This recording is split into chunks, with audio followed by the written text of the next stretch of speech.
السلام علیکم پیارے بچوں، آج آپ کے لیے پھر ایک نیا video e learning and teaching پیش کرتے ہیں۔ جماعت چہارم، مضمون اردو اور سبق ہے نمبر 4، پوری جو کڑھائی سے نکل بھاگی۔ اس کے ہم سوالات و جوابات کریں گے۔ یہ سبق میں نے آلریڈی جو ہے ایکسپلین کر چکا ہوں اور اب اس کے سوال جواب میں آپ کے سامنے پیش کر رہا ہوں۔ اگر آپ کو یہ سبق کی پوری انفارمیشن، پورا ایکسپلینیشن اگر سمجھنا ہے تو آپ آئی بٹن پہ کلک کر کے اس سبق کو سمجھ سکتے ہیں۔ وہاں پر میں نے اس کی بلند خوانی بھی کی ہے اور اس کو سمجھایا بھی ہے۔ تو چلیے آگے بڑھتے ہیں۔ سوال نمبر 1 ہے، ایک جملے میں جواب لکھیے۔ سوال نمبر 1، کسان کا نام کیا تھا؟ جواب ہے، کسان کا نام منسا تھا۔ سوال نمبر 2 ہے، کسان کی بیوی کیا پکا رہی تھی؟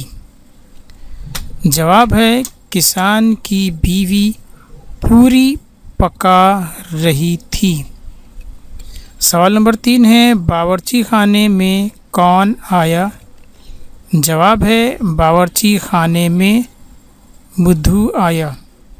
یہ بدھو ہے یا بدھو ہے کیونکہ یہاں زیر زبر کچھ نہیں ہے، اس لیے ہم اس کو بدھو بھی پڑھ سکتے ہیں اور بدھو بھی پڑھ سکتے ہیں۔ ٹھیک ہے، چلیے آگے بڑھتے ہیں۔ سوال نمبر 4 ہے، پوری گھر سے نکل کر کس طرف بھاگی؟ جواب ہے، پوری گھر سے نکل کر کھیت کی طرف بھاگی۔ سوال نمبر 5 ہے، بھٹ کے اندر کون بیٹھا تھا؟ جواب ہے، بھٹ کے اندر لومڑی بیٹھی تھی۔ سوال نمبر 6 ہے، پوری کی تلاش میں کتے کیا کرتے پھرتے ہیں؟ جواب ہے، پوری کی تلاش میں کتے زمین سونگھتے پھرتے ہیں۔ اس لیے میں یہاں پر ماؤس سے اس لیے میں یہ نشانی لگا رہا ہوں تاکہ وہ بچے جو تھوڑے سے سلو لرنر ہے، پڑھ نہیں پاتے ہیں، وہ اگر بار بار اس ویڈیو کو دیکھیں گے اور دیکھیں گے کہ میں کس لفظ کو پڑھتے وقت نشان لگا رہا ہوں تو ان کو وہ لفظ پڑھنے میں آسانی ہو جائے گی۔ تو یہ ذہین بچے تو پڑھ ہی لیں گے، لیکن سلو لرنر کے لیے پڑھنے میں آسانی ہو جائے اس لیے میں لفظ کے نیچے لگا رہا ہوں تاکہ ان کو آسانی ہو جائے۔ چلیے آگے بڑھتے ہیں۔ مختصر جواب لکھیے۔ ہدایت ہے۔ سوال نمبر 1 ہے، پوری کڑھائی سے کیوں نکل بھاگی؟ جواب ہے، پوری جلنے لگی تھی اس لیے وہ کڑھائی سے نکل بھاگی۔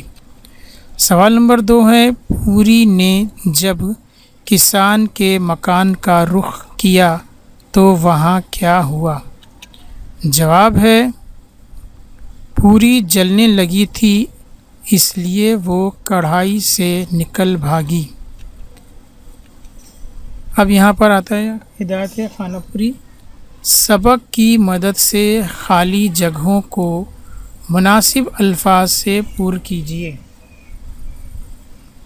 نمبر 1 ہے، کسی گاؤں میں ایک ڈیش اپنی بیوی کے ساتھ رہتا تھا۔ جواب ہے، کسان۔ نمبر 2 ہے، منسا کے کھیتوں میں ڈیش کی فصل خوب ہوئی تھی، گیہوں۔ نمبر 3 ہے، کھیت سے نکل کر ڈیش کو ایک خرگوش ملا، پوری۔ کھیت سے نکل کر پوری کو ایک خرگوش ملا۔ نمبر 4 ہے، انہوں نے بھی ڈیش کیا کہ اس پوری کو چٹ کر لے، ارادہ۔ انہوں نے بھی ارادہ کیا کہ اس پوری کو چٹ کر لے۔ اب جملے کس نے کہے ہیں وہ ہم دیکھتے ہیں۔ بتائیے ذیل کے جملے کس نے کہے۔ نمبر 1 ہے، یہ لوگ آج کام کو آئے ہیں، دوپہر میں انہیں پوریاں کھلانا۔ یہ جملہ کس نے کہا؟ تو جواب ہے، کسان۔ دوسرا جملہ ہے، بی لومڑی میں تمہارے بس کی نہیں۔ یہ جملہ کس نے کہا؟ پوری نے۔ تیسرا جملہ ہے، تیری شیخی کا مزہ تجھے چکھاتی ہوں۔ یہ جملہ کس نے کہا؟ لومڑی نے۔ جملہ ہے 4، بی پوری کیا کہتی ہو، میں ذرا اونچا سنتی ہوں۔ یہ جملہ کس نے کہا؟